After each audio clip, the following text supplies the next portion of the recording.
Ladies and gentlemen, let me open a regular meeting of the City Council, City of Pearland for Monday, September the 17th, 2018. Please rise. We'll have an invocation tonight by Councilmember Tony Carbone, and our our Fire Chief, Baum, will lead us in the Pledge of Allegiance. Y'all would bow with me. Dear Heavenly Father, thank you so much for another beautiful day. Be with us here tonight. Help us make the right decisions that are honoring and pleasing to you. Be with all our first responders here in the city, in the U.S. and abroad. Bring them home safely and swiftly to their family. And be with everybody as we leave here tonight and get us home safely. In your name we pray. Amen. Please join me in the Pledge of Allegiance. Pledge allegiance to the flag of the United States of America and to the republic for which it stands, one nation, under God, indivisible, with liberty and justice for all. And to the Texas flag. Honor the Texas flag.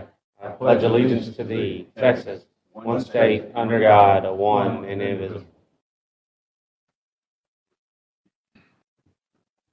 I want to welcome all of you here tonight. We're delighted to see our citizens in the audience, and as we go about the business of our community, moving in our agenda, and I'm using the same agenda you have.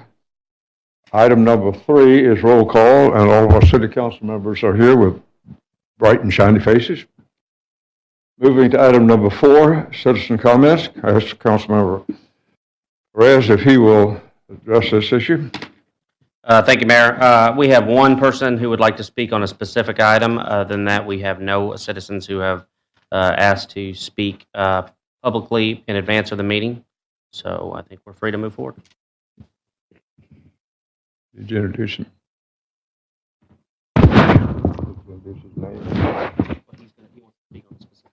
Okay, good. Moving in our agenda to item number 4, public hearing, 5 public hearings. None for tonight so far. Consent agenda. We have several items on the consent agenda, and I'll ask Councilmember Carbone if he would present that for our consideration. Councilman? Thank you, Mayor. And I would like to remove item E. Item G as in George. E as in elephant. E as in easy. Easy E. Okay. E as in easy. Okay, sir. All right. Consideration and possible action, approval of consent agenda items A through I with the exception of E. So moved. Second. We have a motion and a second. We're in discussion. Any comments from the council at this point? Hearing none. Did you have a comment, Councilman? Okay. We have no comments. We have a motion second on the floor, Mr. Secretary. Councilmember Carbone? Aye. Councilmember Reed? Aye. Councilmember Perez? Aye. Councilmember Hernandez? Aye. Councilmember Little? Aye. Councilmember Moore? Aye. Councilmember Owens? Aye. Motion passed 7-0. Okay. Moving on our agenda to consent agenda number E as in easy. Councilmember Carbone. Thank you, Mayor. Consideration and possible action, Resolution R 2018-167. So moved. Second. We have a motion and a second. We're in discussion. Staff report. Thank you, Mr. Mayor and Council. Good evening. This item is a solicitation and a recommendation for award. 2 of the chillers at our public safety building on Cullen have reached the end of their life, and we've been working on trying to find the funding, and I believe this was a mid-year adjustment that we had done. Went through the solicitation and need to make this replacement of those units, which should put us in a good spot going forward for the foreseeable future. We had done some other maintenance repairs, but these ones had not been touched yet and are on their last leg now. We've been running on 1 chiller to this point. So. Okay. Council, have any question or comment on the sign? Councilman Carbone? Yep, thank you, Mayor. So in the agenda request, it says due to the amount of deterioration and rust documented, and is why we're replacing it, and the fatigue was determined to be caused by inferior steel and poorly applied powder coating. and we went back to was it carrier, to see if we could get any type of warranty assistance. Is that correct? Yeah, Mr. Upton has been working on that for us, and that what you said describes that as we rode up there, yeah. Okay, so we're buying 2 new chillers from who? It'll be from Carrier as well. Okay, It's our standard equipment manufacturer. okay. Do we need to change that? I mean, just the way it reads, we had issues, we went back, they said, nope, not under warranty, so we're gonna say, cool, we're gonna buy 2 new ones from you?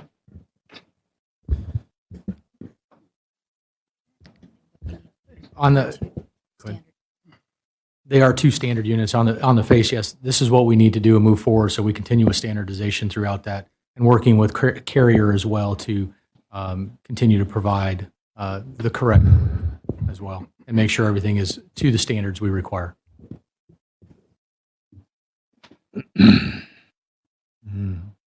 So our new standard is Carrier. Our standard for standardization of all of our equipment has been Carrier. That is correct. Have we seen many other issues with Carrier? No, we have not. Okay. This may be a portion in the time as we're talking has been with regards to the time of when that was installed. That was when the economy was booming, if I recall correct. Bad. Yeah. How old are these units? These units are 9 years old, pushing 10 years old right now.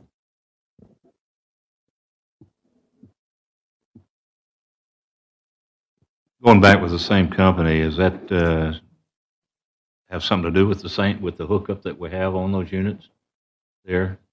To standardize it that way, or what? Are we going to be able to get a better warranty?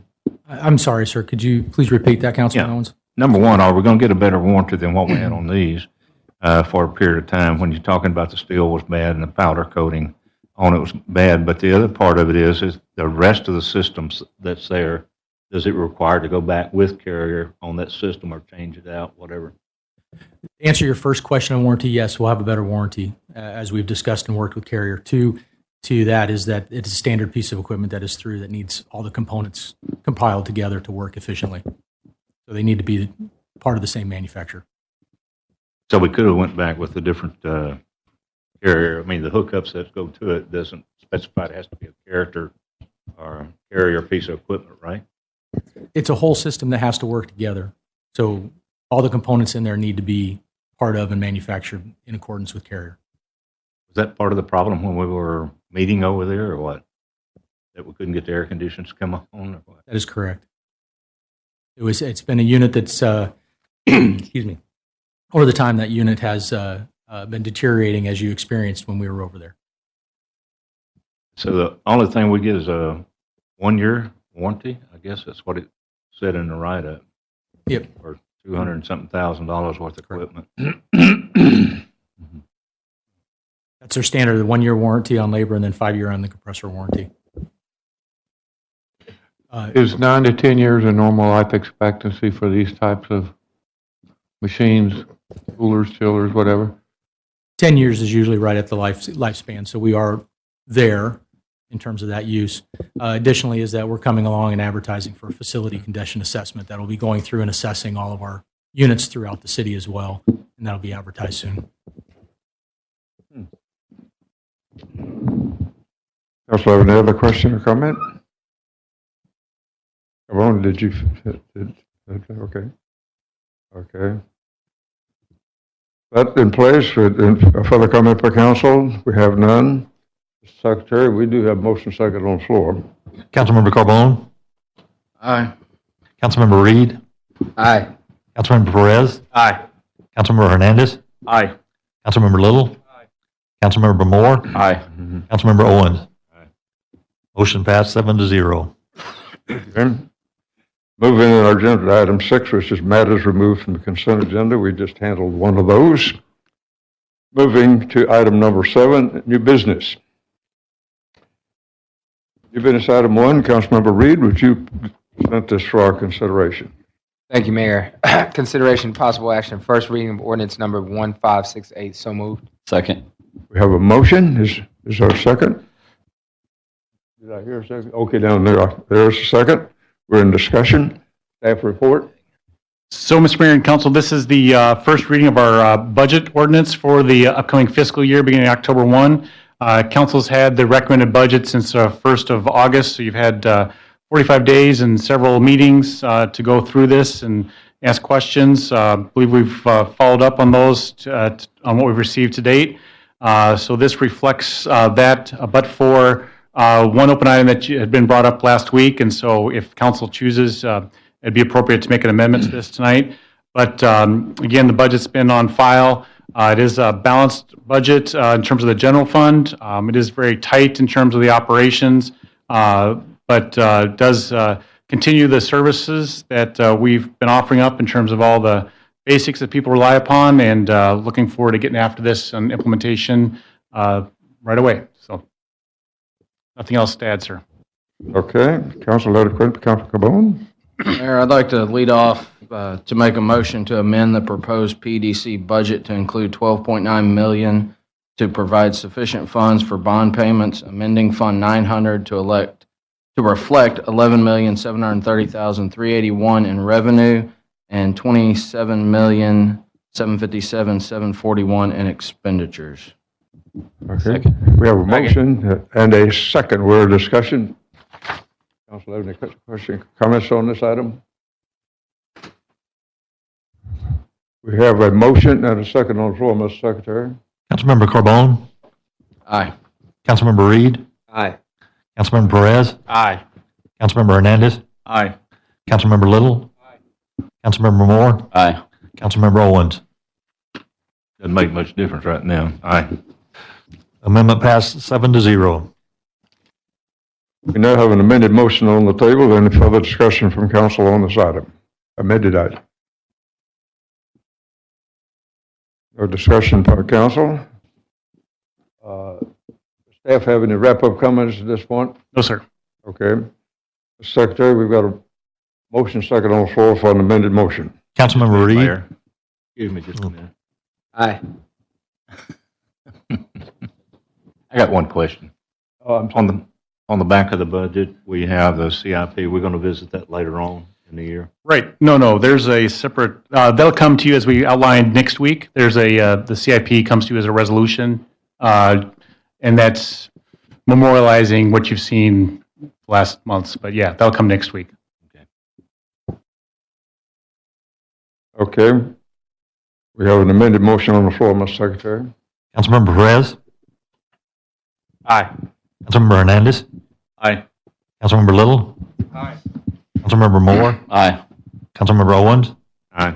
Councilmember Carbone? Aye. Motion passed 7-0 as amended.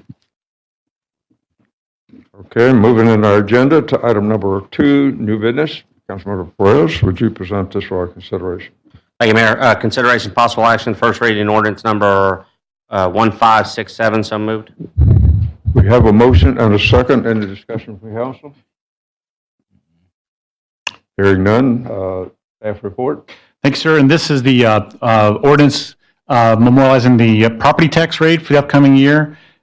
This is at the effective rate. It is an increase about 2.5 cents from the existing rate, but that's a function of values not increasing, and in fact, in some properties actually decreasing, but it brings the city from the state required calculation the same amount of money, except for new construction as had existed last year. We do this, eyes wide open, know that this doesn't do everything we want to, but by the same token, it does continue, and it services and adds some certain positions in public safety particularly, so that we're able to keep up with the growth and the service demands. So recommend this for your consideration tonight. And this includes the operating and the debt service rate. The debt service component of this is 43 cents, just for the record. Council, have a question or comment on this item? Mayor, we have one individual that would like to speak on this item. Mr. Gary Hosmer, who would please come up. Come up to the podium, sir, and if you'll please state your name and address for the purpose of the record. Please keep your comments to 3 minutes, and I'll let you know when about 30 seconds is left. Good evening. My name is Gary Hosmer. I live at 4026 Ravenwood Court, Pearland, Texas. I'm opposed to this tax increase. It seems like we had a tax increase 2 years ago. We had a water rate increase. And if you don't go down and protest your taxes at the Brazoria County Tax Office, they send you a valuation that raises your house rate. They always send me a valuation that raises my house rate by $70,000 or $80,000. And I go down there and I ask them why they're raising my rates. And they say, well, because we can, and you get a 10% increase automatically. Well, they reduce the rate to whatever they decide they can give me. And I say, well, why do we have to fight this every year? And they say, well, because your city council and your school board members raise your tax rates. It's not the county that raises your tax rates. So I'm down here protesting tonight the raise of my tax rates, and I don't think it should be done. And Councilman Woody Owens is the only one that's opposed to this. And I think there ought to be at least 6 other councilmen opposed to this, because you constantly raise our tax rates, you raise our water rates, you raise our home rates, our valuation rates, and they automatically go up 10%, Texas law. So if you don't go down and contest your taxes every year, and I know there's a lot of people that probably don't do that, this little tax increase of $46 turns out to be thousands of dollars over a number of years. So I'm totally opposed to this tax rate. Thank you. Okay, thank you for that.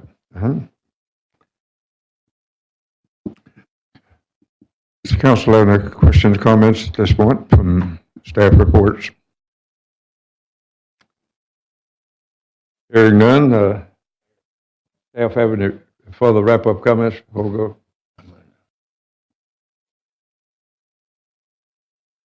Sir, you can complete at the podium, please.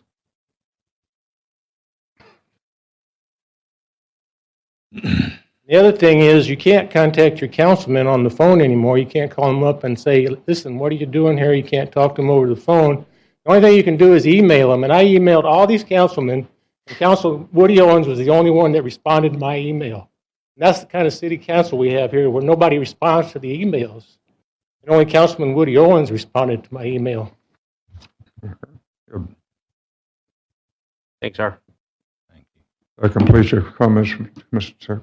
Parker. Or else? Council have any questions at this point? What comments? Yeah, Mayor, really it's just some clarification. I want some understanding. I know that as a part of this and the tax rate that we have on here, with this and the tax rate of what we have, this is ample enough money to carry us through our budget for 2018-19 as we have it, because I was noticing we've got the retirement further down here, but if that's part of this here. Right. So the tax rate that you see tonight is the same that from what we recommended at the beginning of August, and that does provide the balanced budget. And as when we went through the item that you just mentioned, that fund separately is more than sufficient to cover any changes that would happen. So that item would not affect our ability to carry forward. The rate that's been described at the effective rate, that does reflect, again, the values, and it's the maximum that any homestead could go up is 10%. It's just not true that they all go up that way. It's the numbers, as you've seen in the budget, reflect quite the opposite of that. So.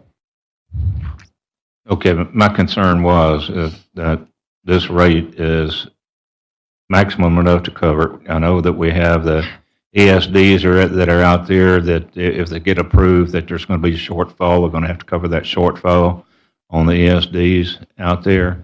And with the SROs, we've got a negotiated price with the schools, but that's not enough to pay everything we need to do to provide that. So it's additional funds in that to cover that. So there's several things. I just, that, and then on top of that with the insurance on the retirement plan also. So I just want to make sure that this is going to be ample enough to pay all the things that we have in the budget this time for the next fiscal year.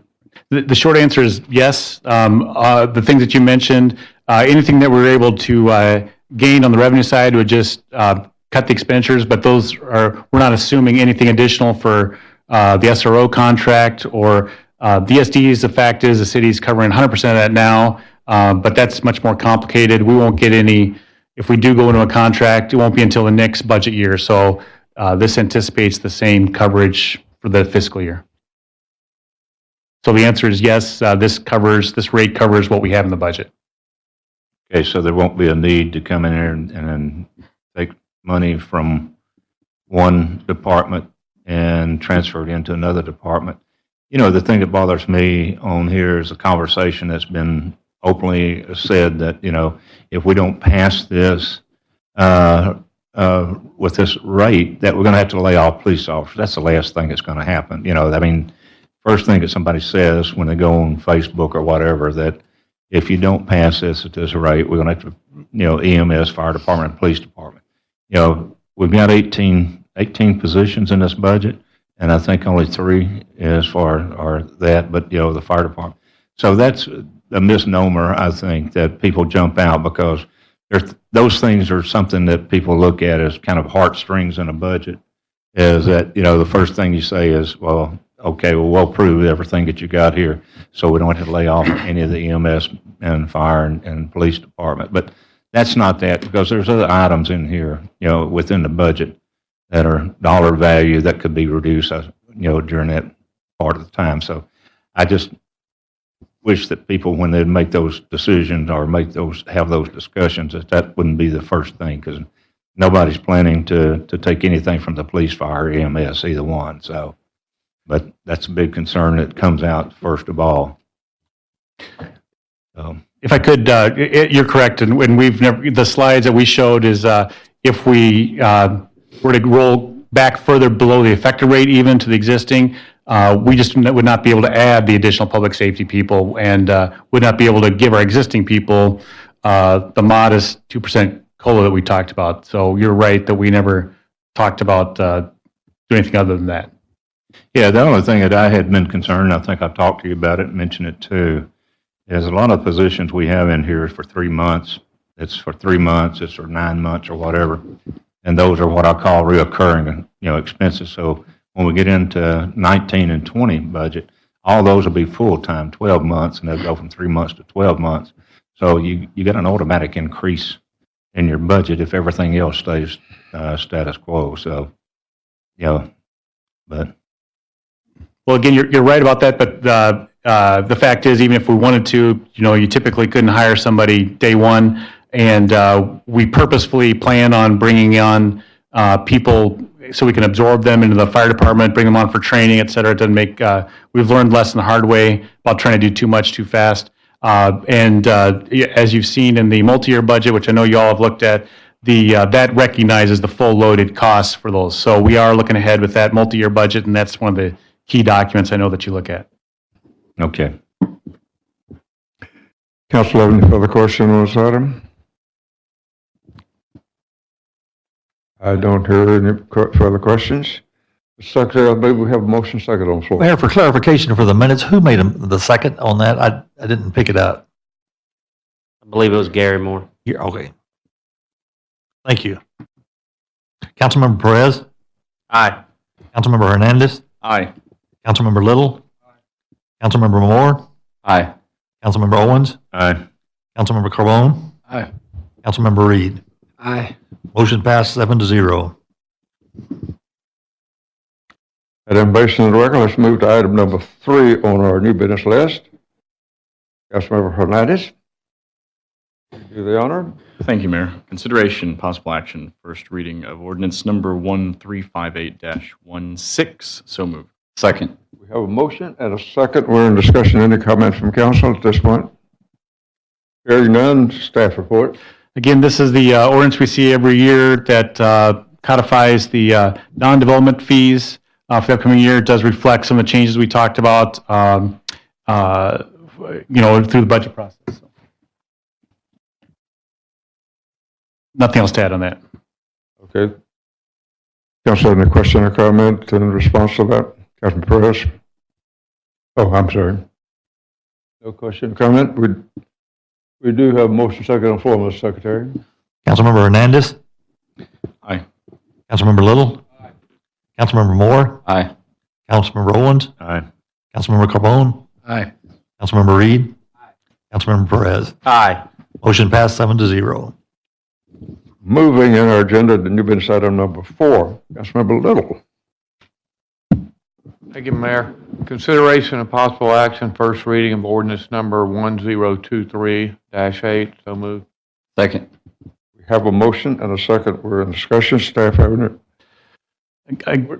Again, this is the development side fees, no big real changes. We did recommend and council actually enhanced one of the fee structures so that the city as a whole is not put at risk if a project comes in with a application and then doesn't go forward. So at least we get some of that, recoup some of that review time at the front end of that. But other than that, pretty straightforward for your consideration. Okay. Council, any questions or comments on this? Don't believe I hear anything. Secretary, I believe we have a motion second on the floor. Councilmember Little. Aye. Councilmember Moore. Aye. Councilmember Owens. Aye. Councilmember Carbone. Aye. Councilmember Reed. Aye. Councilmember Perez. Aye. Councilmember Hernandez. Aye. Motion passed 7-0. Moving to new business item 5, Councilmember Moore. Thank you, Mayor. Consideration possible action, first and only reading of ordinance number 1569. So moved. We have a motion and a second on the floor. Mr. Council, any further questions or comments at this point? Hearing none, Secretary. Staff report.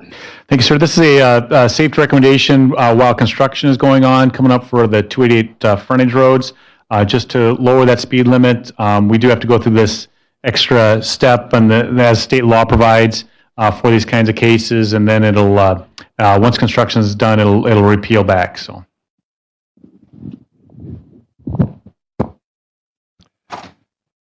Nothing else to answer. Questions or comments at this point?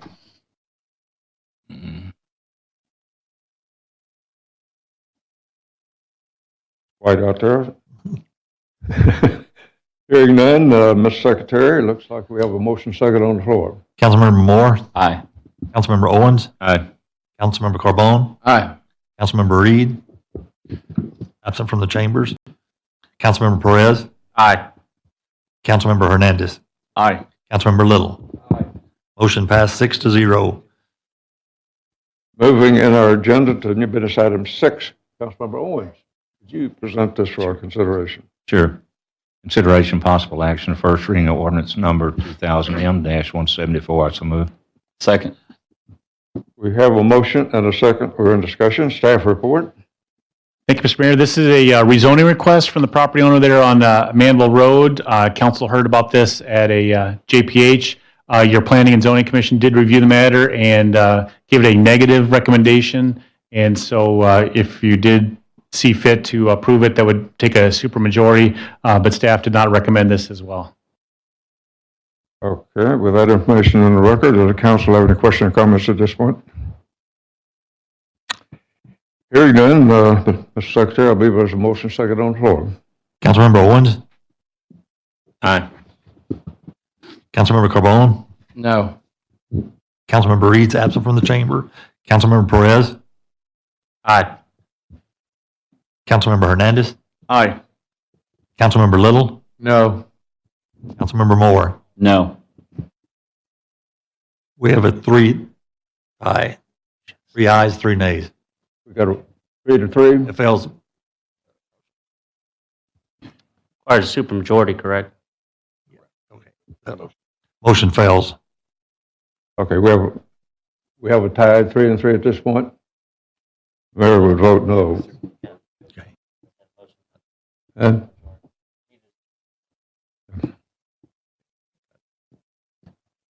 Mayor vote no.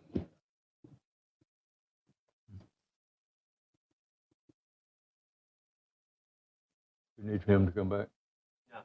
No, it failed. Mayor, it would need, because of P&Z did not approve it, it needed a supermajority to pass. And, even with the tie vote, even with you're breaking the tie, it doesn't provide that. And just to clarify for the record, the motion failed on a 4-3, with 3 votes for, 4 votes against, with the mayor casting a vote with the tie, which at the end was not necessary because of the fact that a supermajority was required in order to approve it. Okay. Moving in our agenda, everybody grab that. Understand that? Good.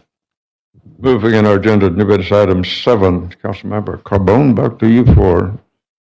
Thank you, Mayor. Elaine. Consideration and possible action, Resolution R 2018-175. I so move. Second. We have a motion and a second. We're in discussion. Staff report. Mr. Branson's got this one. Thank you, Mr. Mayor, Council. You may recall back in 2017, we were, and for a long time prior to that, we were a member of a coalition that we were part of that allowed us to purchase our utility cost at somewhat of a lower rate than those out on the open market. Late in 2017, we became aware of an opportunity to get out of that coalition, kind of join with another group, if you will. Not a coalition, but use kind of a broker as our consultant to help us procure energy. And what we were able to do at that time is we were able to basically cut our rate more than in half at that time, and we were able to secure a much lower rate on our energy. That agreement started in January of 2018 and runs through the end of March 2024.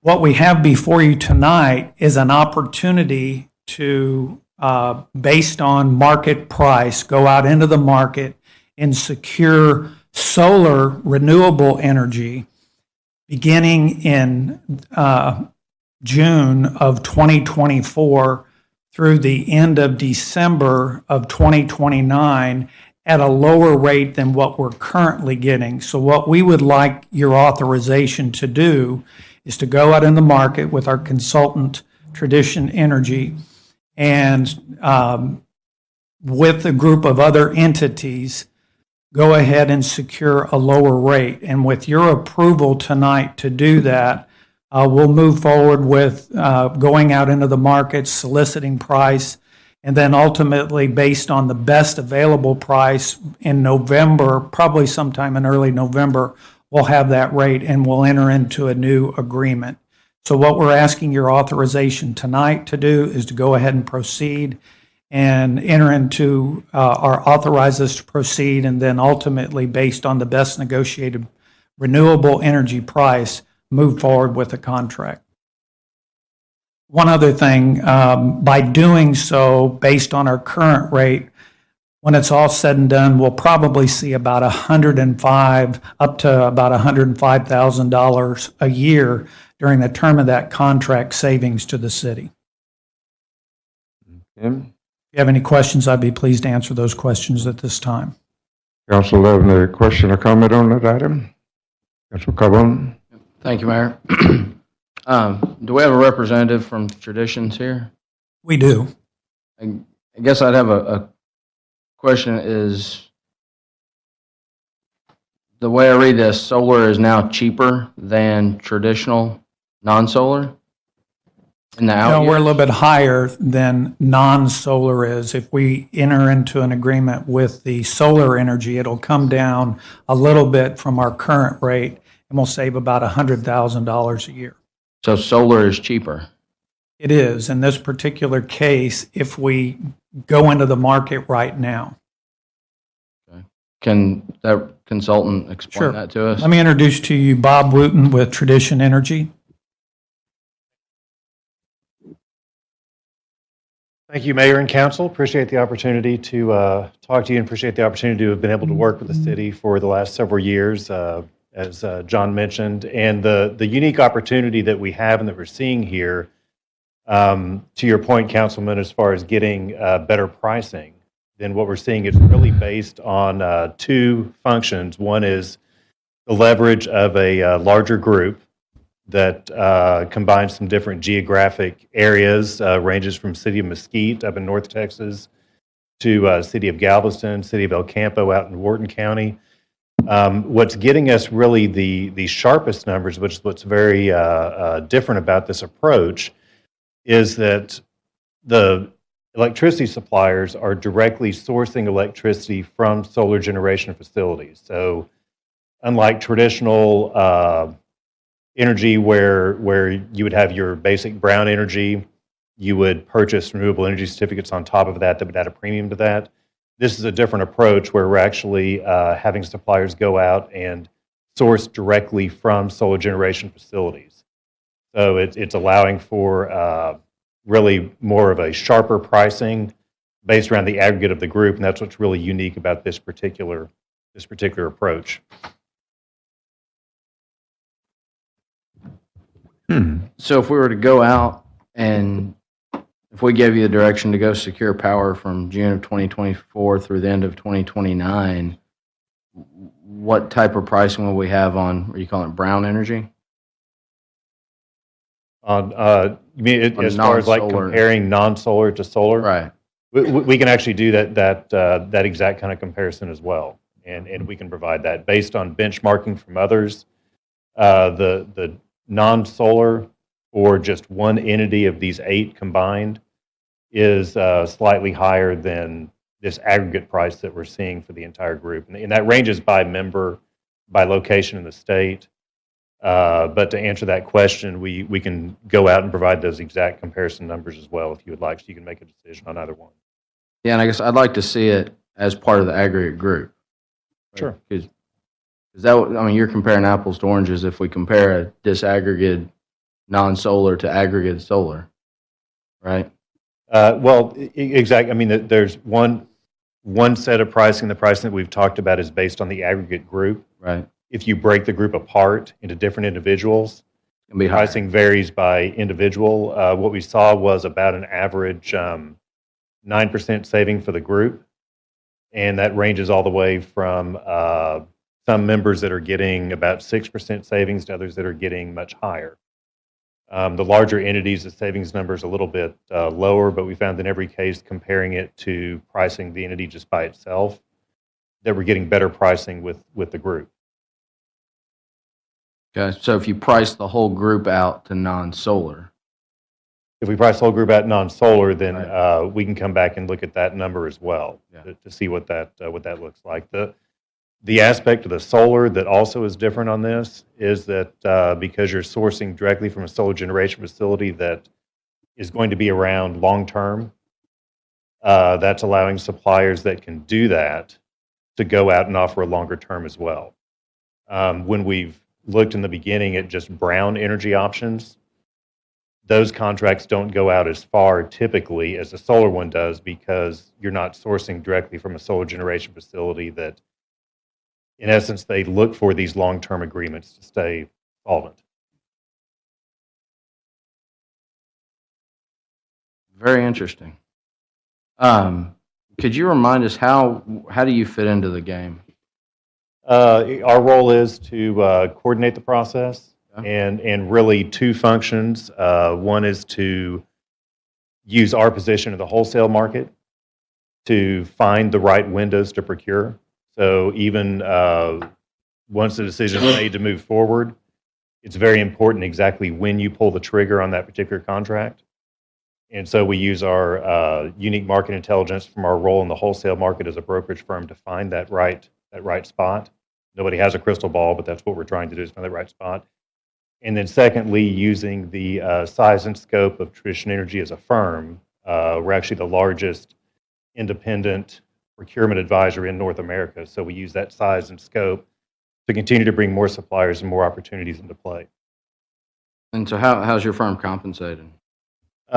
We are compensated under the U.S. Communities fee schedule, which is in the packet material, and what that amounts to based on the amount of energy that we're managing, number of meters under contract, and so forth, $0.0015 per kilowatt hour, so it's basically 15/100ths of a cent. And that's in the cost of the energy itself, paid to us by the supplier over the life of the contract. Many of the things that we're doing today for the city, dealing with meter adds, deletes, monitoring bills, making sure things are on contract properly, all those functions are things and roles that we serve. Okay, and so this new contract from 2024 to 2029, how many kilowatt hours is that?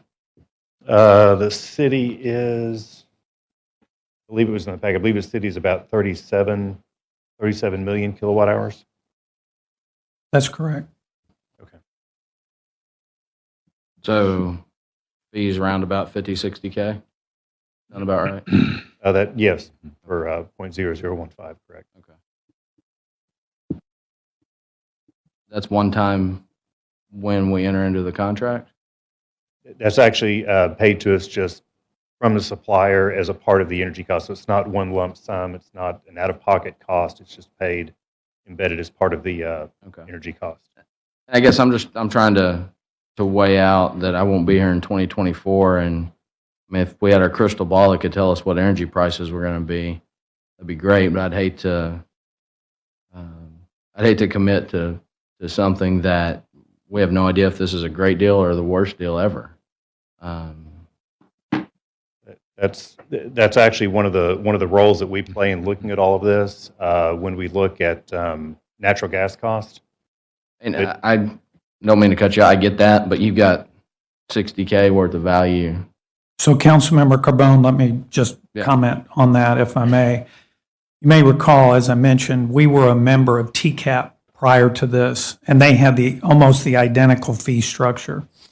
And we took the rate from where it was down to less than half of what it was previously. And so what this is going to do is lock us in even at a lesser rate than what we're currently paying for another 5-year time period. So from my perspective, I think it's a good deal because we can guarantee what our rates are moving forward.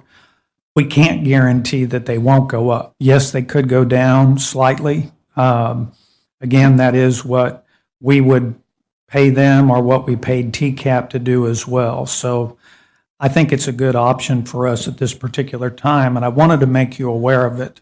Whatever you all decide is fine, but we wanted to make you aware of the option to save to us, whether it's through them or TCAP or whomever, about $105,000 a year.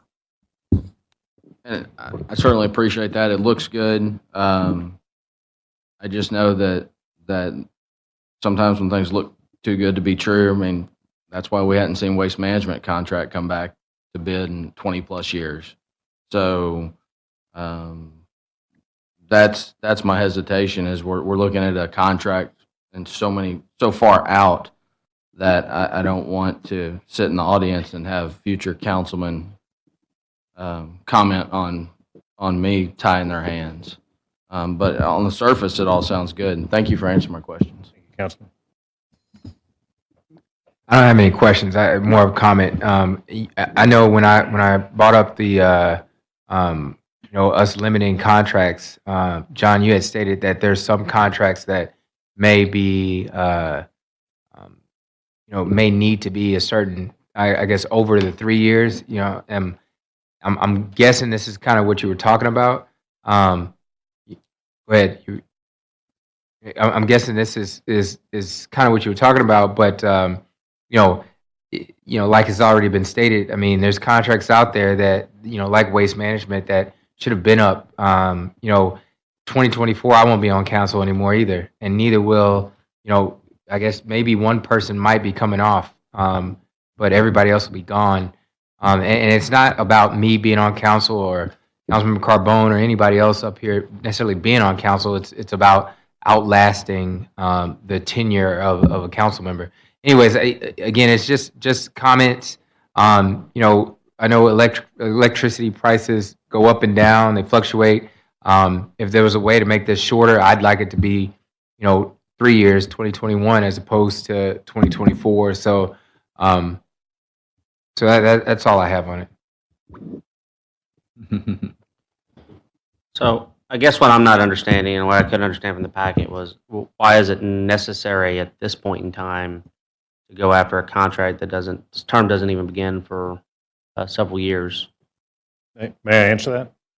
Oh, thank you. The focus that we're looking at here, timing is probably the most critical component to securing energy prices, whether you look at electricity or natural gas. In getting down in the 3 cent area, is historically the low end of the spectrum. And we know prices are low because if you look at supply and demand, which is what we monitor, there's been such a surplus of natural gas, in Texas in particular, that has pushed the supply way up. The demand has not yet caught up with that low price. That is what has pushed our price down, so that we know we are very much lower than the historic norm and the historic average. And we monitor the factors that are increasing demand, which is liquefied natural gas exporting. We've got much more natural gas exporting into Mexico. We have many more power plants moving from coal to natural gas. And we also have a drastic increase in industry that is based on natural gas, fertilizer industries and so forth. So we see all that pushing demand up. What we're trying to catch right here is we're trying to catch this window where we can catch prices much lower than the average norm at the end of the historic range, so that you can get this locked in before prices rise back up to the historic norm. So again, we don't have a crystal ball. We don't know the future.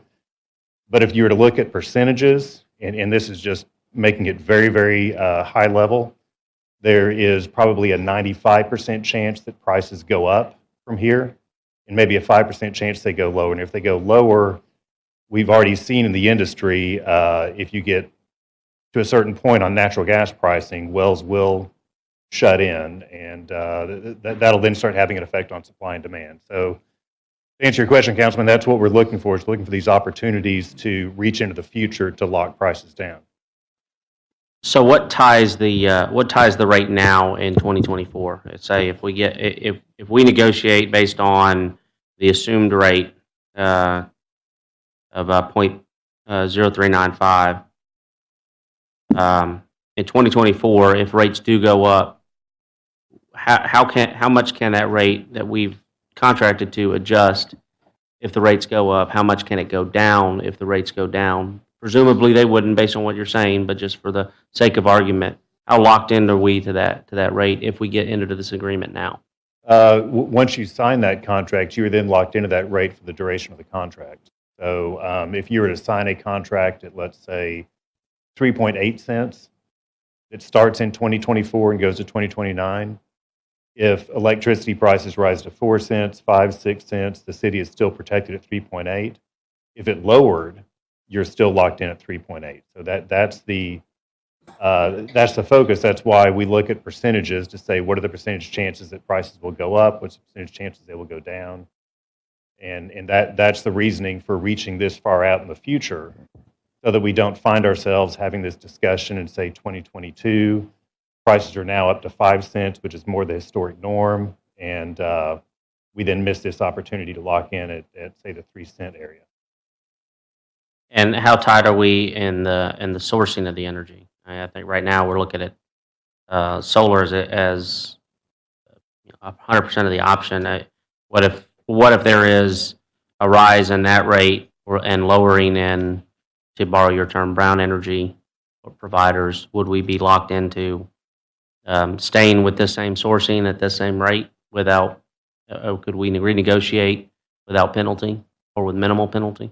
There are what you could call renegotiation strategies, where what you do is you go in and work to capture future lower prices, roll those in, blend them into the current contract rate if there is a considerable drop in energy pricing. So that strategy does exist to do that. And you have to look at that in terms of, does it make financial sense to stay on the current contract rate till the current contract ends and then drop down to a lower rate when the new contract begins, or to try to do that negotiation of lower rates into the existing contract. So those are all options that we evaluate and look at when those opportunities present themselves. So that could be the kind of opportunity that you're referring to in the future, that if the market does drop lower than that.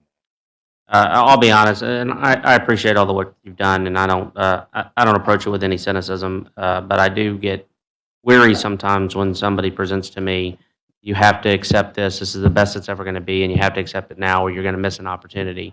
I always feel like I'm being sold something. Once I locked in, I don't even know what I bought. Certainly, I want us to find ways to save money. This would be, I wouldn't say it's significant amount of money considering our overall budget, but it's still a savings to the taxpayer. I do want it explored, but I feel uncomfortable saying that if we don't do it now, we're missing out on a rare opportunity. And as the other two council members have stated, then we've locked in future councils to a decision that we provided them. And I just don't think that's fair to them. I don't think it's fair to the citizens who will be vocal and want to come and comment about our future budgetary items, that we have components to our annual budget that those council members can't do anything with. And I think that was the heart of what was discussed at the last council meeting. So I think I'm just a little, I think at this point I'll vote no, because I don't feel comfortable that we have to do this right now. I don't feel comfortable that this is something that if we don't do now, we'll never have another opportunity with. And I do feel uncomfortable with tying the hands of a future council.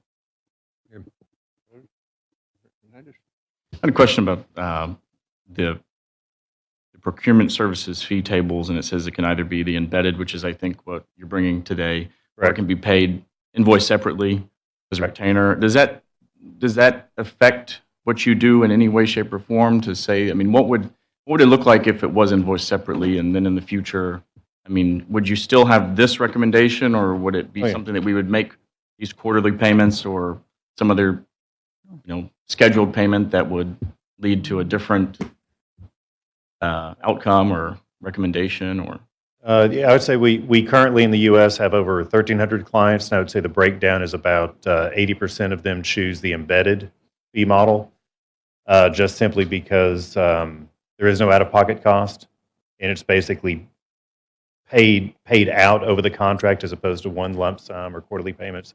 But the other 20% do choose the out-of-pocket retainer, and there's no difference whatsoever in terms of service. It's our job. In fact, we would not be doing our job properly if we didn't look for windows to present those to our clients and say we feel this is a good opportunity. But it's always our client's decision on what direction you want to go, and our work will never change from the standpoint of that. We'll continue to monitor and look for opportunities and do the work that we do with the city in terms of dealing with meter issues and billing issues and things such as sure. So you're kind of a comprehensive. Do you have a set list of potential suppliers that you work with, or are you just kind of out in the market in general? We currently in the U.S. work with 84 suppliers, and we continually vet all suppliers. I believe there's about 25 in Texas right now that we work with, but in every procurement, we look at any new suppliers that may have entered the market. We put them through a set of financial vetting that we have on our end that includes everything from financial backing, customer service complaints, utility commission history. And if there are new suppliers in the process that we're working on, we'll make our clients aware of them, especially if it's a situation where, say, one of our clients says, hey, I want you to look at ABC company. We'll include them in the process. We'll make our client aware of what our thoughts are with that particular supplier. But there's nothing preventing any number of suppliers from participating in the process. And so out of those suppliers, would you say that you represent any that you say would maybe come close to being on the low end of the price spectrum? I mean, are we looking at suppliers that maybe somewhere generally fall in the middle? Is there opportunity for us to go outside of that list to find a lower rate in the future, or even right now? Or where do we fall in comparison to the market as a whole? Well, to clarify our role, we're always hired and representing our customer.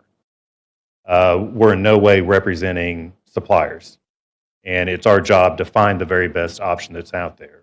So when we conduct a procurement process, we start with the whole world of potential suppliers that can respond to that particular situation, start narrowing that down till we get to a manageable number that are meeting the specifications that we're asking for, are the most aggressive on pricing, and then start working from there. We deal with any kinds of legal contractual negotiation issues as well.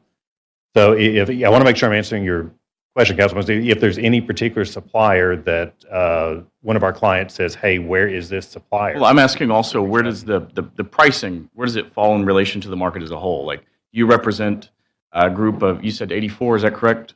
suppliers? Well, that just happens to be how many now meet our financial vetting criteria that have been participating in procurements Sure. that we've done. So I guess the question is, if we just went out into the open sea of the electricity market, would we, I mean, I don't know, would it be difficult for us to find a lower rate? If you're looking ahead at what you have in front of us, the 3 point whatever cents, is that representative as a low number in the open market, if you will, outside of those suppliers that you represent currently? I would say yes, by virtue of us having started with a much wider range of suppliers and narrowing this down to the 3.7 that we're seeing right now. Okay. And then you had some other things on here, which I guess, so y'all handle billing and stuff as well? Correct. Okay. So in all of those rates that go along with that, how typical is it that y'all have to bill any of these additional, like hourly rates and stuff? Is any of that applicable to what we're doing, or is it solely the embedded cost? Everything that we're doing for the city right now is included in that embedded cost. All right. So the hourly rate would be if there was some special project the city wanted to engage us to do that was outside the scope of what we're doing on that. All right.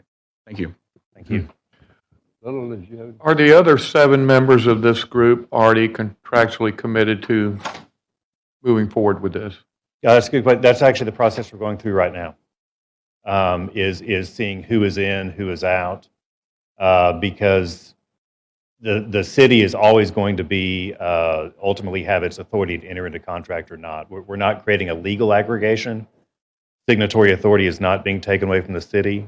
So even if we were to have all 8 that say, yes, 100% we're in, on that day that it's time to contract that we're recommending, there's nothing stopping one of those members from saying, well, hold on, we're not ready. But right now, we don't, we literally are in the midst. Tonight is one of those examples where we're in the midst of getting that commitment from those. So that 3.037 rate contingent on all members committing to your employer providing the electricity? That 3.7 rate is based on all 8 that you see mentioned in that group. And again, that ranges from some up in North Texas, some getting off into West Texas, some south. Some are large, some are small. So there will be some that if they drop out and are not very sizable, may not have as much of an impact on what the group would get as, say, a more sizable one would have. What would happen if we gave approval to enter into the contract and then some of these other members did not commit? Would the rate still be 0.037? It would, we would keep repricing based on who is in the group, and a lot of it would depend on which members left as far as how that would affect the price. We've done several metrics. We've looked at individual pricing. We've looked at aggregate pricing. And in terms of what we looked at for the city, the aggregate pricing was slightly lower than the individual pricing for the city, but it was very close. There were other members where the aggregate pricing was significantly lower than their individual pricing, so that would tell you that if that member left, they would get a much higher price on their own. Based on all the analysis we've done so far, if the City of Pearland left, the pricing individually would be slightly higher, but not as high as what we saw in other entities. So it's a difficult question to answer until we actually know which ones are in the group and we're pricing it. But that's our job right now, is to try to maintain the momentum of the group, to maintain this aggregate pricing for the entire group. Well, can the contract be contingent on all members of this coalition committing? Is that a possibility? It could be, but the thing that we're trying to stay away from is to create any kind of legal framework amongst all 8 members where they have to enter into some agreement together. That's why I would kind of refer to this as more of a loose or informal aggregation. So it still leaves the autonomy of each and every member to make their final decision on what they want to do. If we create the kind of framework where, as you say, the price is contingent on all members being in, that will probably be a much longer process and may start getting into some legal issues of agreements amongst cities. I'm not an attorney, so I can't answer specifically what that would look like. But yes, you could do that if you wanted to. John, have we been in contact with any of these other cities and entities to see if they're on board? They're in the same process right now, but no, I have not contacted them. I think there's a couple that are scheduled this week, and there are others right now that we're just getting approval to either move forward or not move forward. Correct. I think that the rate's great. I mean, it's 48% less than we were paying less than a year ago. And I don't expect energy prices to drop much below that. That's all I have. Okay. Thank you. More? I don't know, this is kind of a little concerning because it's something new, jumping out there and trying to pull these groups together to join this group. I don't know, I'd like to know, I guess, as time goes on, see how this forms, to see who all is really in and out. But I mean, I like that there's a savings in this whole thing, but I don't know. I think it's a little new, and not knowing who's all in and all out. I don't know. I think it might be a little too soon right now. Yeah, I guess probably like everybody else in here, I get about 3 emails from the governor a week pushing solar on those things there. If we approve this tonight, is that subject to the changing of seeing if the other people are going to be a part of that, the other cities? I'll let Bob Or is it a answer. done deal if we approve it tonight? Well, if we approve it, then it's a done deal. If they go out into the market and everybody's part of the group, when we go out into the market, then you're authorizing us to proceed, let them go out and get the best market price. And then if it's lower than what we're currently getting, probably not going any higher than 33.75, then we'll go ahead and move forward with it. Maybe we can get what TXU does. They charge us solar during the day and free nights, Maybe we can get on that ticket. But, yeah, I mean, having looked at it and everything, I'm all in for saving money, for sure, on that. But I would certainly like to see preliminary discussions with the other entities to see if they're going to be a part of it or not. I don't want to be one out of the all group that's on it and the price escalates. So, I guess that's what I clarified. So tonight, assume this passes, you're going to go out and shop it, see who all's in. Does it come back to us for a final approval?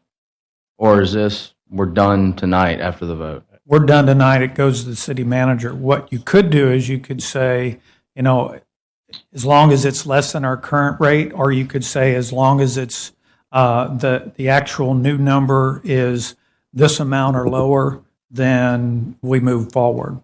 You could set a maximum price from our standpoint.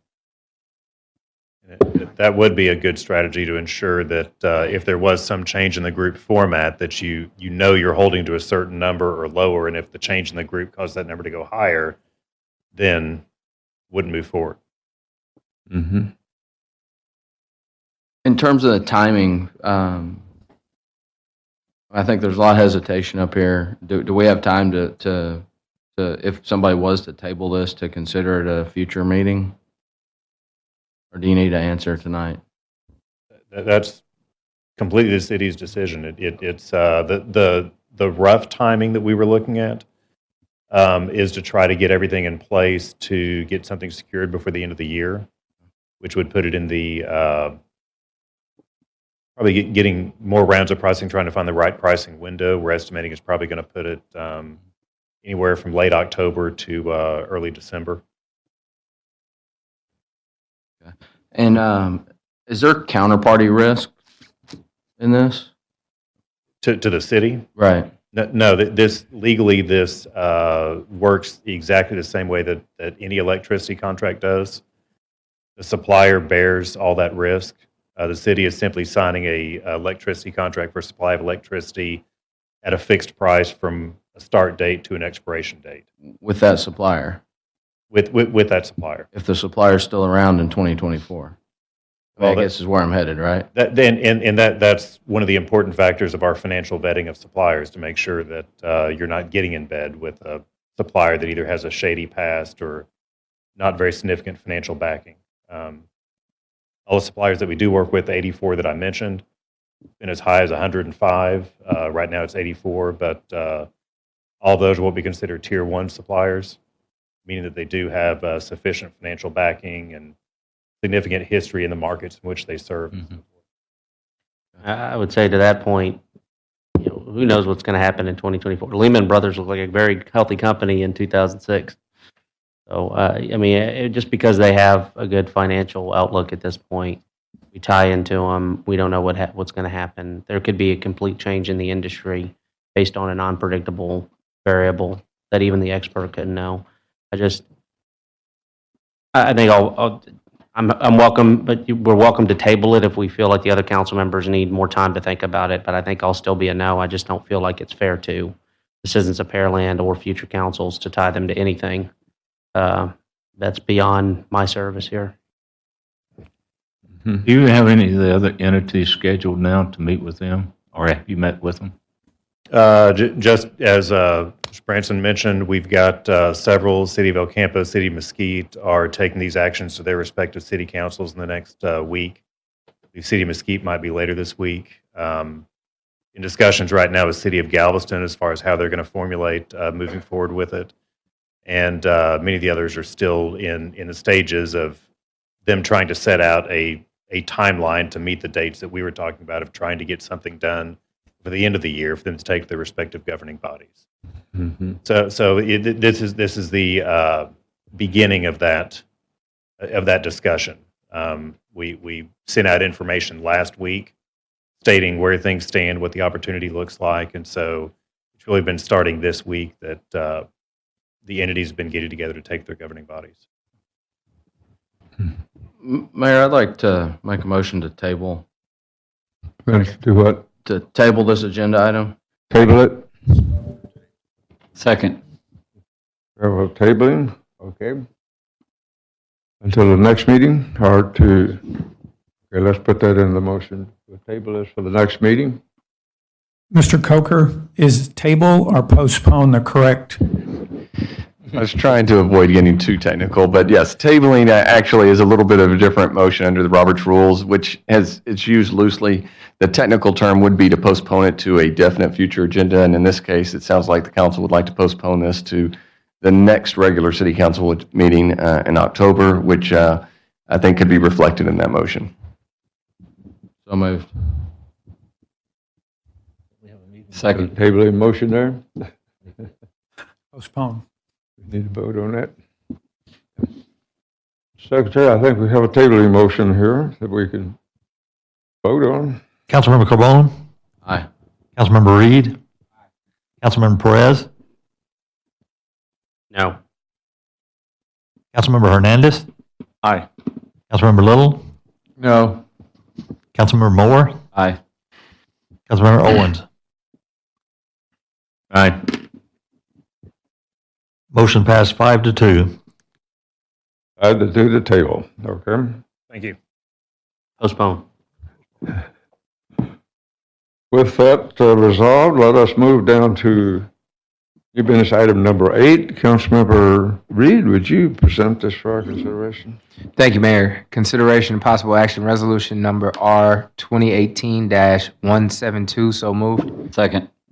We have a motion and a second. We're in discussion. The council have any further comment on this forum? Hearing none. I did. The staff report. Oh, sorry. Just a couple on a clarification. Going through and looking at page 8, it gives a cost on here and the dollar amount. I see that, I guess the thing I'm looking at, the other source, other funding source, $214,290. What is that? The other one's system revenue cash at $285,10, $710. What's the other source? Councilmember, the reference for the other source is at the bottom of that page. It's the closeout of looks like a water fund, and transferred out of that fund when we close that fund into this current fund. And what fund did it come out of? You know? It was probably just a pre-existing water fund where the projects were closed out, and there was, that fund was closed out at that point, and since there were already water, sewer funds were transferred into this project.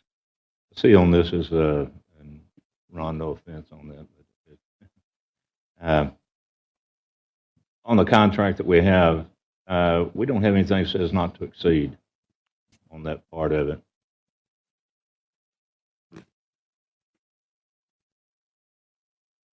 I thought we discussed that previously. The prior contracts that you're referring to would have said in the estimated amount. This says in the amount of, so which is comparable to not to exceed. So you're only approving it in this amount, and it cannot go above without coming back to council. All right, I'd kind of like to see that. Or through a change order process Yeah, in I'd like to accordance see with that our purchasing verbiage policy. in there, though. Okay. That's the only thing I had. Staff report continued. So, Mayor and Council, this is a recommendation for professional services. There's a good Thursday packet that we provided last week, and that's in there now. Last did a master plan like this going on 10 years ago, and obviously the system has grown considerably more complex and the scope, et cetera. And so we went through a solicitation for professional services, took proposals from 3 firms, and through that process, for the merits of serving the city, Freese and Nichols came on top of this particular process. This would provide the model and the planning for our wastewater plan.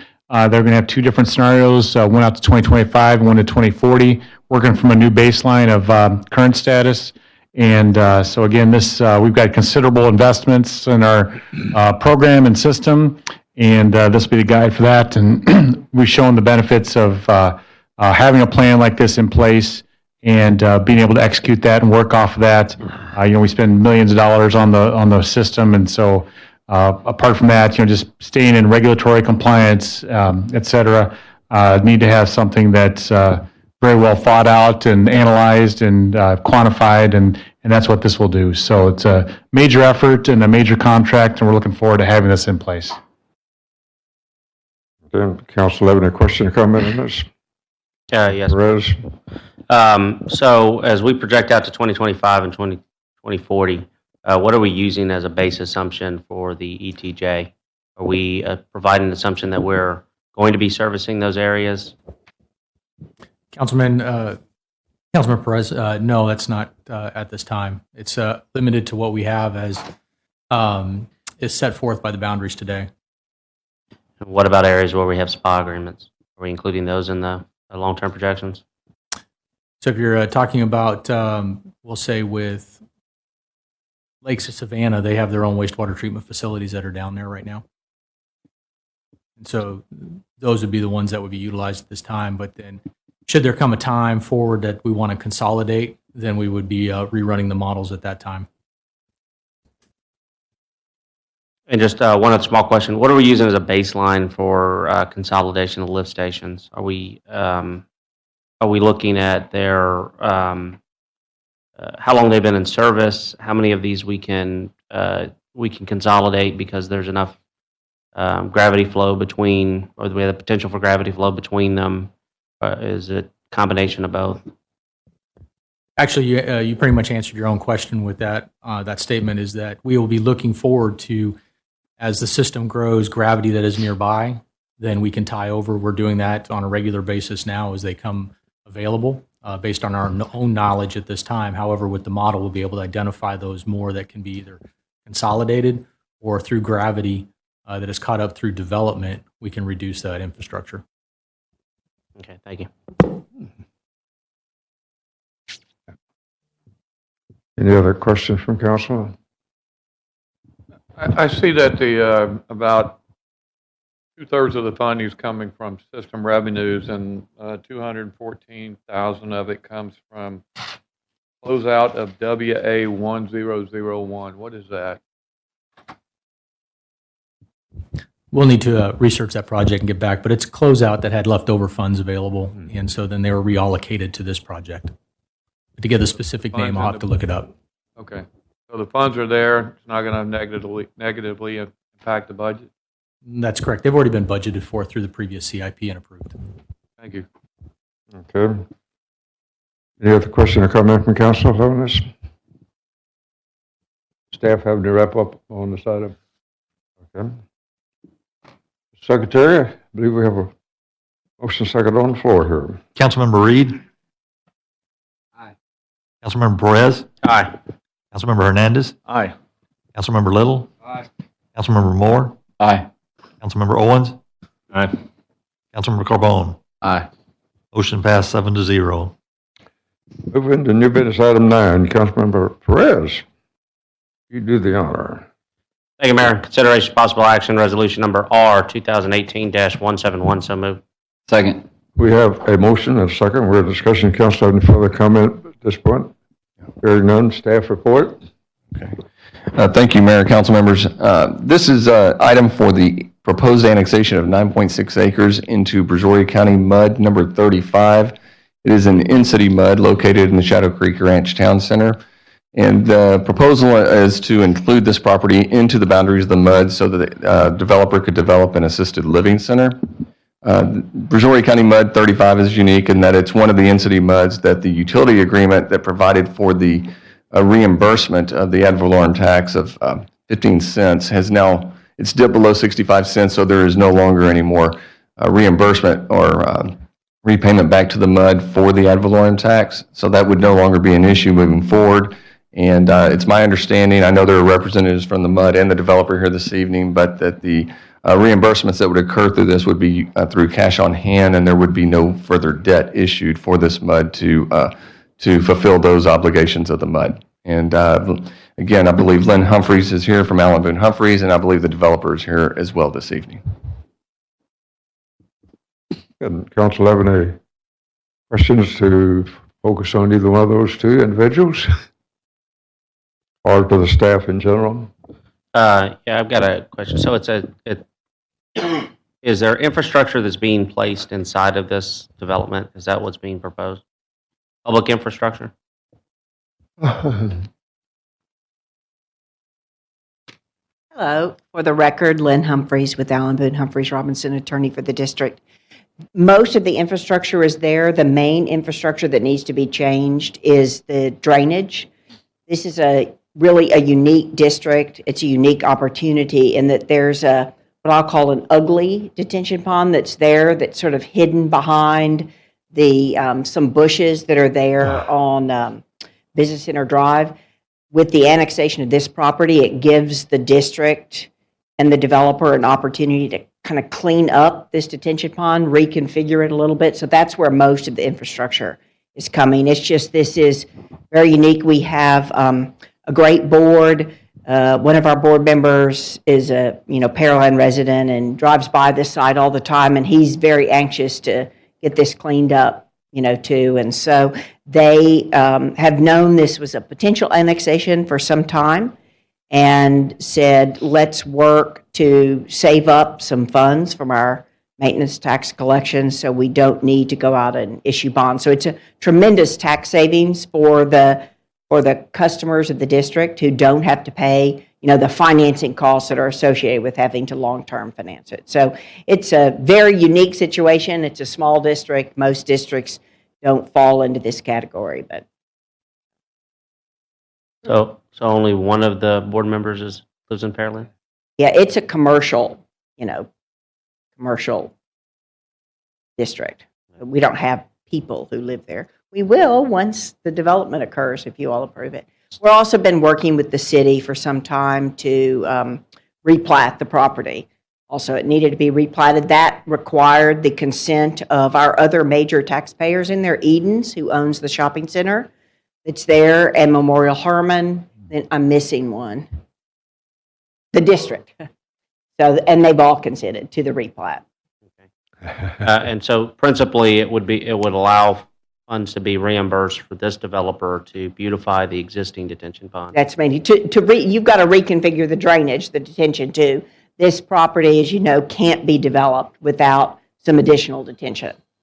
So we'll be doing the additional detention. Okay.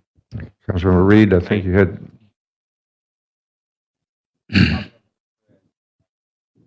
Yeah, it's a question for you. Good, that's good. Any other questions? I've got just one question, and while Lynn's up there. On this one, how big is 35? It's a little over 100 acres. It's very small. It would not, but for it being an in-city district, it would not be very feasible, but it's been very economically feasible. Do we still have a cap on the MUDs? We used to have a cap of 750 acres, and it could be non-contiguous. Staff? Somebody. There was originally the council did adopt a resolution for that, and then the primary concern was originally, if you recall, MUDs 17, 18, and 19, which were the original in-city MUDs. There was concern about the growth of those MUDs and getting too big because those MUDs didn't have a provision in the utility agreement for the reduction, a proportionate reduction of the rebate. And so the future MUDs, none of them have, I don't believe, have gotten, well, I guess Shadow Creek 26 is larger than that, but It was created, though, larger than that. yes, yeah. And it's all contiguous, obviously, in Shadow Creek. And this tract, if it wasn't mentioned, I know you saw it in your map that was in your package, but it is contiguous to the district. It's sort of an out tract. It's a piece of property there that's not in Brazoria 26. So it's just sort of lurking there on its own, and it's been undeveloped for a long time. We've had a number of people over the years come and try to get it developed, and nobody could ever make it work. And the district has been working with your Economic Development Corporation to try to beautify the area anyway. And this detention pond has always been kind of an eyesore, and so this was a kind of win-win opportunity for the district to work with this landowner and the city and get the detention pond cleaned up and become an amenity for that area. Okay. Any other question or comment? Staff have any wrap up? Good. Secretary, I believe we have a motion second on the floor. Councilmember Perez, Aye. Councilmember Hernandez, Aye. Councilmember Little, Councilmember Moore, Aye. Councilmember Owens, Aye. Councilmember Carbone, Aye. Councilmember Reed. Aye. Motion passed 7-0. Move into new business item 10, Councilmember Hernandez. Thank you, Mayor. Consideration and possible action, second and final reading of ordinance number 1121-1. So moved. Second. We have a motion. Do I hear a second on it? A second. We have a motion and a second. Council, have any further comment before we move forward? Hearing none, staff report. Thank you, Mayor and Council. This is something that you've seen a few times. We had talked about it as a discussion item and then brought that forward as a ordinance last meeting, and this will be the second reading as was stipulated. We did amend this based upon council comments and requests, and so that's reflected in what you see here. We do believe this is a win-win for the city and for employees. Gives us something to offer, and as a affordable benefit that's sustainable and that provides incentive, I believe, to stay with the city, and it also recognizes years of service of credit with the City of Pearland, as opposed to some of the current provisions, which could involve credits from other places. So do ask for your favorable consideration of this tonight.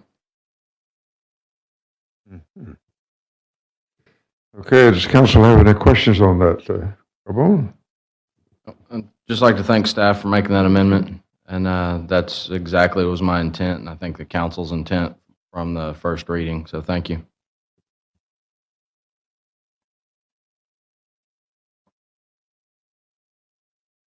What was that? I don't guess I heard all of that. Just thanking staff for their efforts, Mayor. I'm good, let's vote.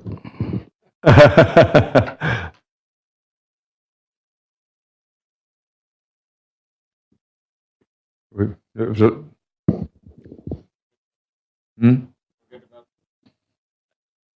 I guess. You got it? Okay. From Seeing his hand up down there. Yeah, afraid you couldn't see me, so I raised my hand. We've got a motion and a second. The motion second is for, are we making a change? Did I understand from you? No, sir. Yes, sir. Okay, yes, motion second to go, okay. Staff have any further comments on this? We have a motion second on the floor, Mr. Secretary. Councilmember Hernandez. Aye. Councilmember Little. Councilmember Moore. No. Councilmember Owens.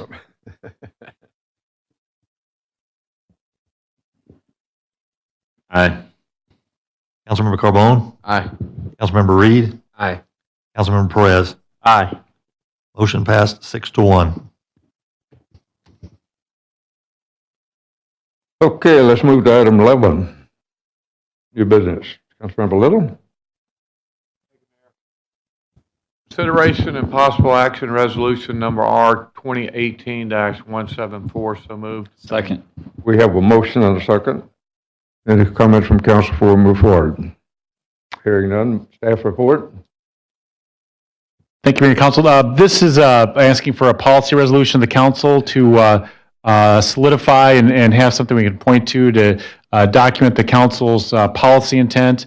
The Clear Creek project is something that's been talked about for literally decades. This year, through a lot of people's efforts, there's actually an allocation that's come through the U.S. Army Corps of Engineers of $390 million for the project. And this would be for the Clear Creek stretch from 288 to Dixie Farm, and a major improvement. We're now seeking to, with our partners, to get the Harris County Flood Control into the lead position to move this thing forward. But ask for your consideration for this policy resolution. So again, when we're talking to our federal officials and other partners, that we can assure that this is the will of the council, that we move forward on this in this fashion as quickly as possible, because time doesn't help us. The quicker we can get some work going, the better it is for everybody and the safer we'll all be. Okay. That completes staff report. Council, any follow-up comments on this item? I got a question on that, if you don't mind. Reading this out, previously you gave the limits on it, and I think under this it also says that Galveston County. They're a partner in the project. I don't know if, the reach of this project, unless I misspoke. Mr. Pearson had the correct limits on the main stem of Clear Creek. There's also improvements on Mary's Creek, Cowards Creek, Turkey Gully, and Mud Gully. And the three non-federal sponsors of the project are Brazoria Drainage District Number 4, Harris County Flood Control, as well as Galveston County. And the draft letter that we included in the packet now has been executed by all three of those project sponsors. Okay, well, I thought in the original of this it was $295 million, I guess it was, something like that, but it was from 288 to Dixie Farm Road. That's the improvements on the main stem, which is Clear Creek itself. The overall Clear Creek project includes work in Mud Gully, Turkey Creek, Mary's Creek, and Hickory Slough.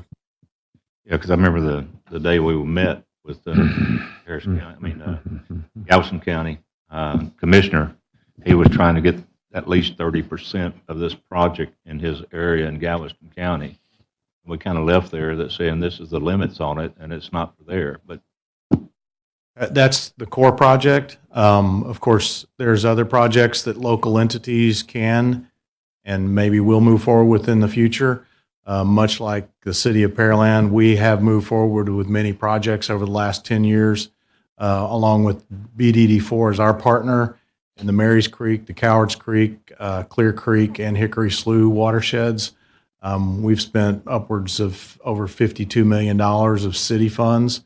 The Drainage District has probably expended close to that over the last 15 years, making a lot of the improvements that are additional projects in the watershed and complementary projects to the core project. So my understanding is that if those other entities want to see those type of projects occur, they'll have to occur outside of the scope and limits of the core project. did we have any idea if there's matching funds that we're going to have to provide, or Brazoria County is going to have to provide, DD4? So since we're not a non-federal sponsor on this project, we don't have any matching funds on this. As it stands today, I believe there is about 35% matching funds that Brazoria County, Brazoria Drainage District Number 4, Flood Control, and Galveston County will have to put in.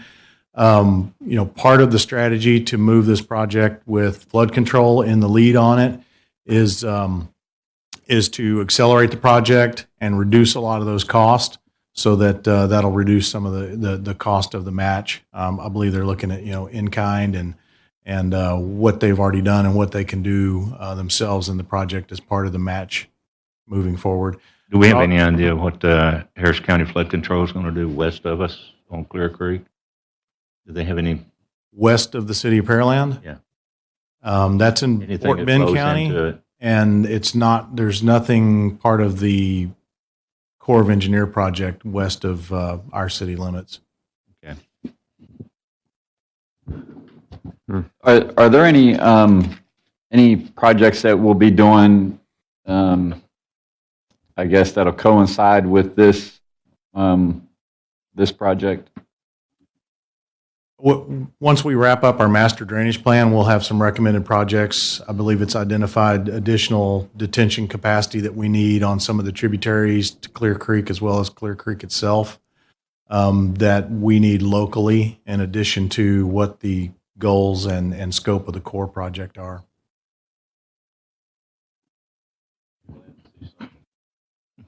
After a period of time, I think it's been since 1961, they've been talking about they were going to do things on Clear Creek. Well, if we can get moving forward, I'm certainly glad to see that. Given that this project started back in the 1960s, I'm all for this resolution, but how likely is it to affect how quickly the Corps of Engineers moves on this project? The Corps has stated that the project could be completed in about 10 years. And so a big part of this is to get Harris County Flood Control in the lead of the project as one of the local sponsors because they have a track record of doing these types of projects that are federally funded and believe they can move it forward at a quicker pace and have it completed much sooner than the 10 years. Thank you. Any other question or comment?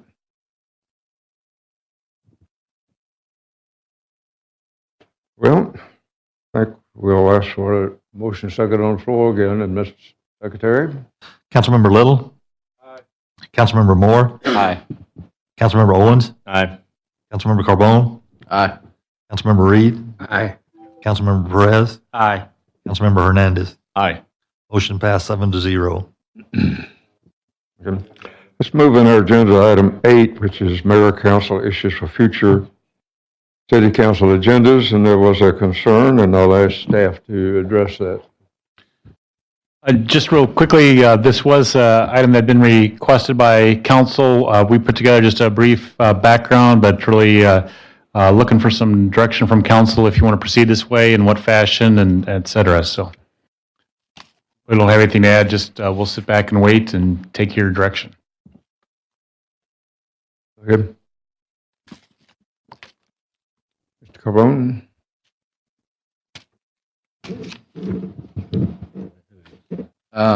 I like the write-up in there. I think we need to form some sort of committee similar to what we did on the CUP. I think we've seen that has expedited that process from, 3 months down to 1 month.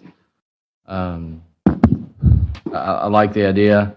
In terms of scope and who's on it, that's certainly up for discussion tonight, but I think a committee can kind of roll up their sleeves and see if we can figure out some of these issues.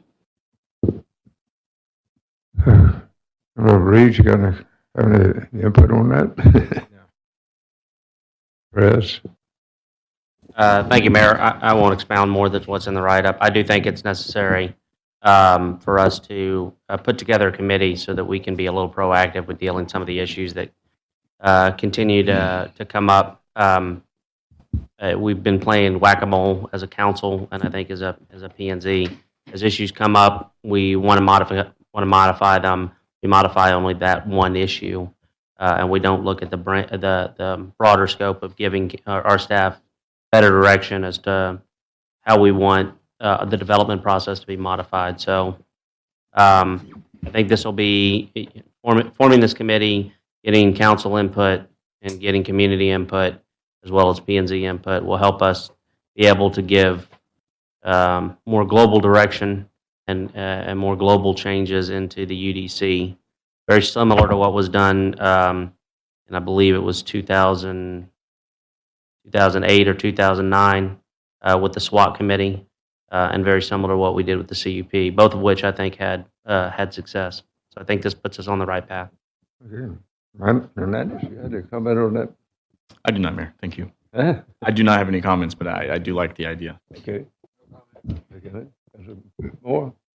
Thank you, Mayor. Some of the stuff on here, I'm fully 100% behind. Some of it, not always, not 100%, but that's just my lack of knowledge on the having to go through some of the platting process as a developer or a property owner.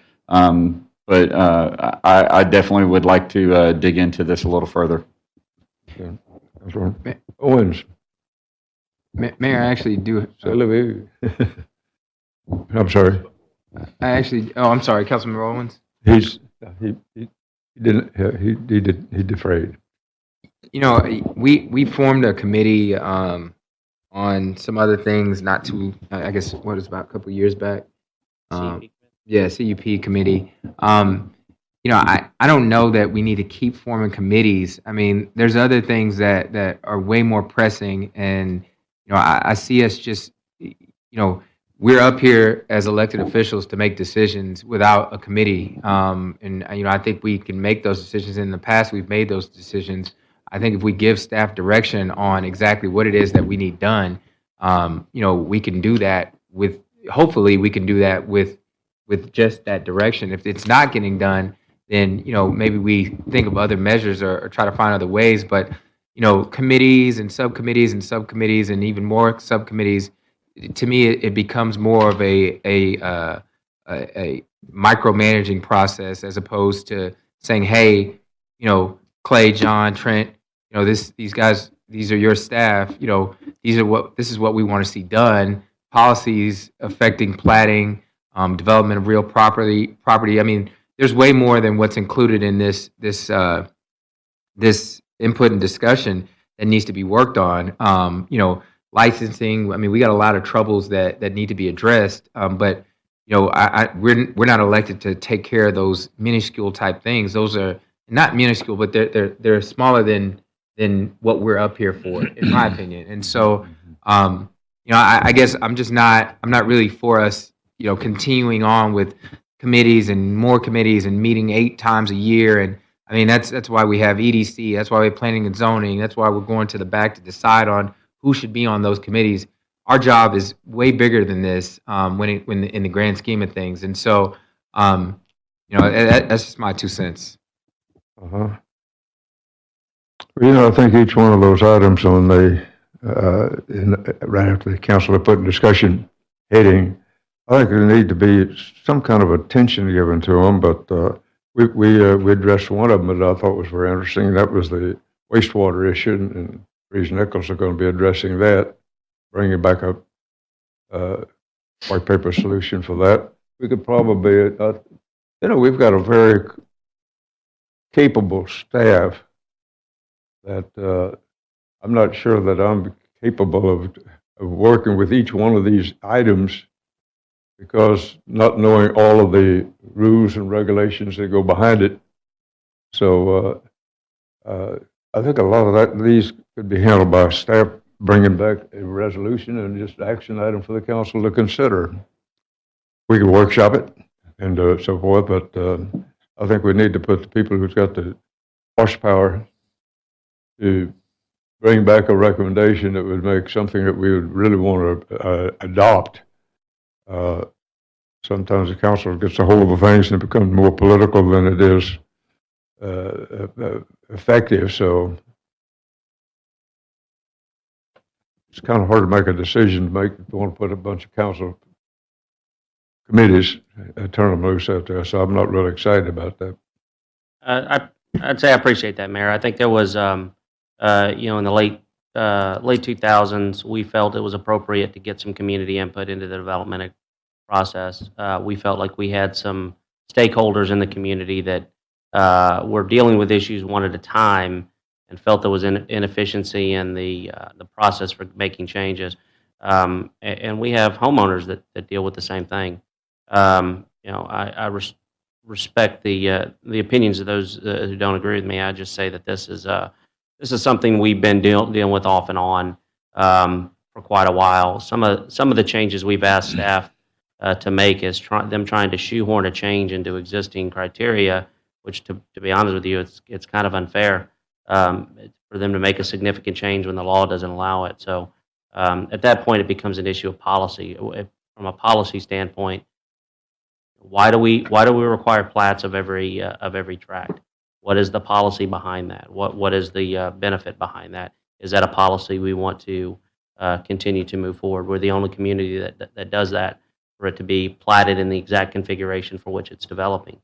Our interlocal agreement with the county has certainly come up with some issues. Now that we're not going to be annexing into that property, does it still make sense for us to have an interlocal? Well, we're putting our staff in charge of supervising plats for areas that we're not going to annex anytime soon, may never annex. Maybe it is, maybe it isn't. I don't think it's a good idea for us to, in this setting, continue to propose that we know the best solutions. And even though I deal with this on a regular basis and have a lot of interactions, I wouldn't be so presumptive to say I know all the solutions. But I do think that we need something similar to what we've done in the past, two entities that have been successful, to help us review the things that, as a council and as a community, we'd like to have improvement, and give better guidance to staff as far as what we want them to change holistically, as opposed to continuing to do them one at a time, sometimes with varying results.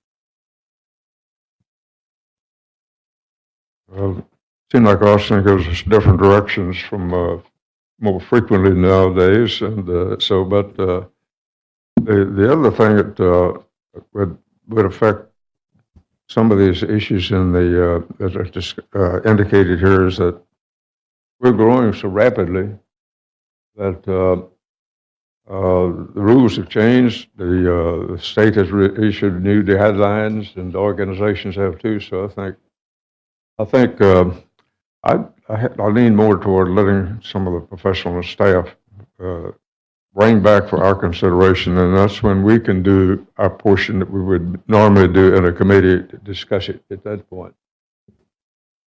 I think you're right, Mayor. I don't know if the staff has mentioned or talked about any of these items that are on there or not, but I think, again, we got a city manager, assistant city manager, and a deputy, and they work with staff on doing this. I guess, to me, I think, maybe we take the list and y'all take a look at it and let us know what you think on there, if it's possible to do. I know we did one, back in 2008, I guess it was, but still, times have changed and what have you on there. And I think, there's things that the staff should look at that's been put on this list and make a decision where it needs to be changed or the reason for it. We had one guy who was a assistant city manager and said it's not so much that the city looking at trying to meet the goals, it's how strict they can stay with the process. But I think, if we do that, I go along with the mayor that some of these should be looked at by staff on there, and then y'all come back, make a decision on it, and let us talk about it. Good. Mayor, Council, just if you choose to form another committee to look at these things, I might suggest that on page 5 of that material, there's that list. I think there's a balance between being comprehensive and being overwhelming. I know it's as a starter, sort of maybe as a brainstorm list, but that's soup to nuts and everything, and a lot of different intricacies and steps. And maybe council might choose, if you want to do a committee, to at least chunk it out and say, hey, we want to have a group that could look at, number one, the UDC and the policy pieces of that, and dive into that and if there's related things directly, that makes sense, but then come back and report back to the council because, you talked about an electricity contract that lasts a long time. This could be a committee that lasts a long time if you don't give it some sort of range and scope of it. So that might just be one way you want to do it, and then you could keep going from there with continued success, and that way it's not like, never hear from them again or they get overwhelmed with it. I mean, I gotta say too, I appreciate the sensitivity and, we got staff that are trying to do the work and this is important, so we need to look ahead and improve and fine tune the policies, and we're doing that all the time. But, I think that would help give a little bit of boundaries around it too to start out with, rather than just trying to stop everything and look at this. So. I wanted to maybe add also that if we're talking about staff doing something and then bringing it to us, staff doing it from the administrative part and then bringing it to council for the policy portion of it as it's broken down here.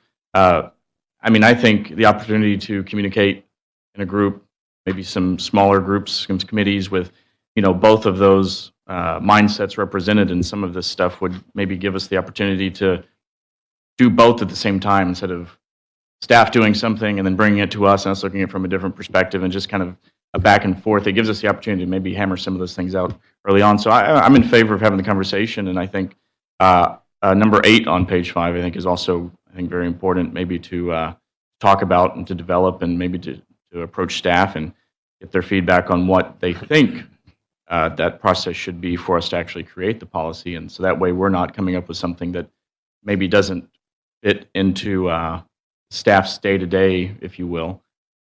So I don't know.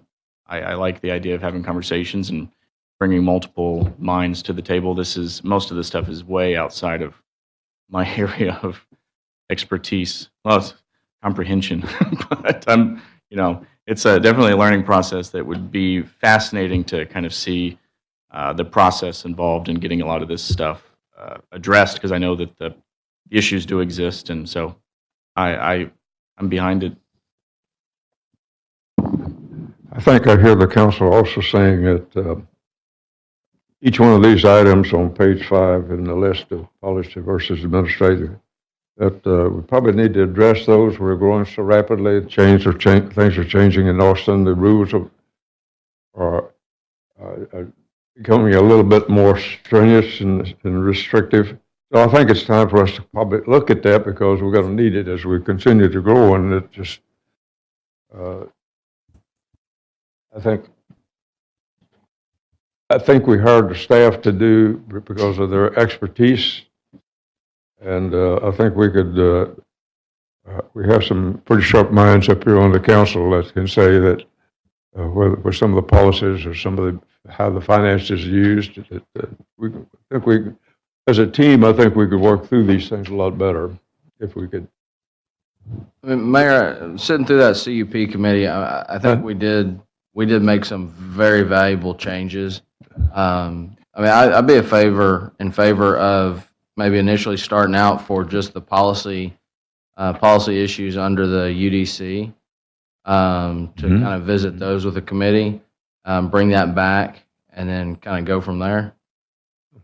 Sounds good. We could do that, and at the end of it, if the committee has a recommendation of additional things that the committee believes needs to be reviewed, they can come back and say, here's what we wish to do with these certain policy items. Here's the things that we think the committee needs to continue to review with council's approval. I think that could be a good half and half. Yeah. Does that resonate with you, Chief? Sure. So I think what we did last time is we draft a resolution charge to the committee, and then you guys can battle out who you want from the council to be on that, and maybe between now and then we'll poll the P&Z. I think by breaking it out too, frankly, anybody that gets onto this from the community or P&Z, they got a little bit of, they don't have to feel like they're going to be on this forever, so that'll help too. But we'll bring that back to you in October if that's all right, because we got a meeting next week and I can't turn it around that quick. Sounds good. Good. Any other comment from council? Let's then move down to executive session of the Texas Government Code, Section 551.074, personnel matters regarding appointments to the boards and commissions. These are policy boards and commissions. And Section 551.074 personnel matters regarding the appointment of a Director of Public Works. Obviously, in executive session, we discuss these items with the individuals who are in attendance. We cannot make a decision in executive session. But upon return to open session, we have the option to make a final decision. And we also want to make sure that we work very carefully in our work in the executive session at this point. It is now, 8:19, I believe. The council is recessed into executive session at 8:15, 8:19.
executive session at 8:45. Moving to new business, item 12, council action regarding the city manager's appointment for a director of public works. Trent Epperson, Blake Pearson. Appropriate for a motion just to confirm the manager's appointment of the Director of Public Works. Okay, would you make that motion? I move that we confirm the appointment for the agreed-upon Director of Public Works.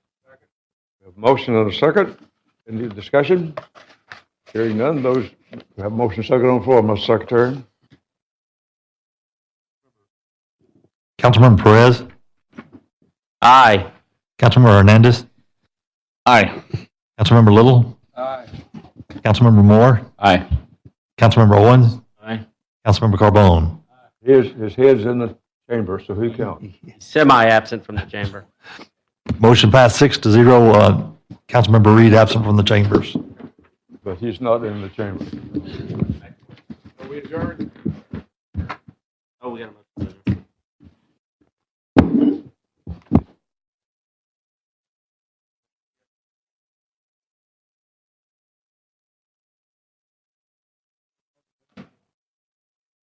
There being no further business for this executive session, we are adjourned at 8:46.